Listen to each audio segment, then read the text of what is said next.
Welcome to Judy's kitchen. Judy's கிச்சன்ல இன்னைக்கு நம்ம ரிப்பன் பக்கோடா எப்படி பண்றது பார்க்கலாமா? இது வரைக்கும் எங்க சேனலை சப்ஸ்கிரைப் பண்ணாதவங்க சப்ஸ்கிரைப் பண்ணுங்க.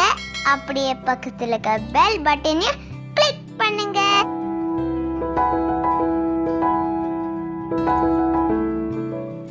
இந்த ரிப்பன் பக்கோடா பண்றதுக்கு ஃபர்ஸ்ட்ல அரிசி மாவு எடுத்துக்கிறேன். நான் இது கடையில வாங்கின மாவு தான். இந்த மாவுல பண்ணாலுமே ரொம்ப நல்லா தான் இருக்கும். இப்போ இதுல 1/2 கிலோ மாவு எடுத்துக்கிறேன். அப்படின்னா மெஷர்மெண்ட் கப்ல 3 கப் மாவு.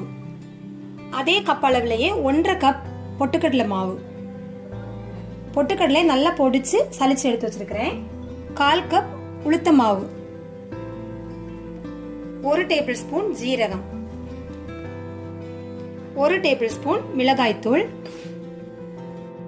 இப்போ இந்த மாவுக்கு தேவையான அளவு உப்பு சேர்த்துடலாம். 4 டேபிள் ஸ்பூன் வெண்ணெய் எடுத்துருக்கிறேன். நீங்க வெண்ணெய்க்கு பதிலா எண்ணெய் வேணாலும் சேர்த்துக்கலாம்.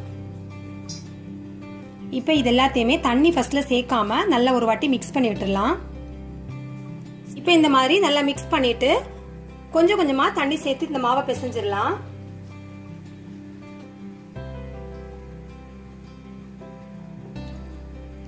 இப்ப மாவை இந்த மாதிரி பிசைஞ்சு எடுத்தாச்சு. இந்த பதத்துல மாவை பிசைஞ்சிருக்கிறேன்னா இந்த முறுக்கு புழிற அச்சுல ரிப்பன் பக்கோடா போடுறதுக்கு இந்த மாதிரி ஒரு அச்சு இருக்கும். இதுல இப்ப நம்ம போட்டுடலாம்.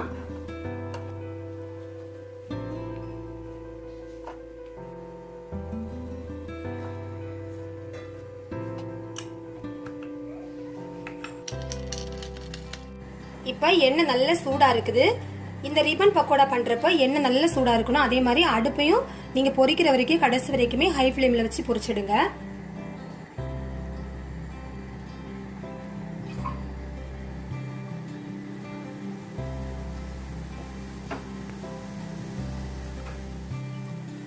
நீங்க இது போட்ட உடனே கரண்டி போட்டு கிளறிடக்கூடாது.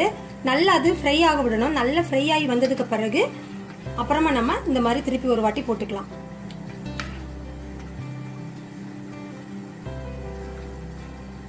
இப்ப இந்த மாதிரி எண்ணெயில் உள்ள சலசலப்பெல்லாம் கம்ப்ளீட்டா போனதுக்கு அப்புறமா நம்ம எடுத்துடலாம்.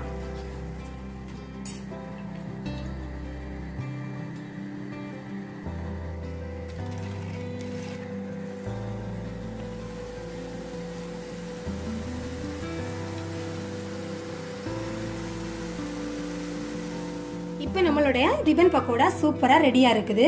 இப்போ நான் 1/2 கிலோ மாவுல உங்களுக்கு நான் செஞ்சு காட்டியிருக்கிறேன். உங்களுக்கு இதை விட கம்மியா செய்யறதுன்னா இதே அளவுல ஹாஃப் நீங்க பண்ணீங்கன்னா உங்களுக்கு பண்றதுக்கு ஈஸியா இருக்கும். எவ்வளவு கிறிஸ்பியா சூப்பரா இருக்கு பாருங்க. நம்மளோட சூப்பரான ரிப்பன் பக்கோடா ரெடி ஆயிடுச்சு. இந்த வீடியோ உங்களுக்கு பிடிச்சிருந்துச்சுன்னா லைக் பண்ணுங்க, ஷேர் பண்ணுங்க. இந்த வீடியோ பத்தின கமெண்ட்ஸ் எனக்கு போஸ்ட் பண்ணுங்க. தேங்க்யூ.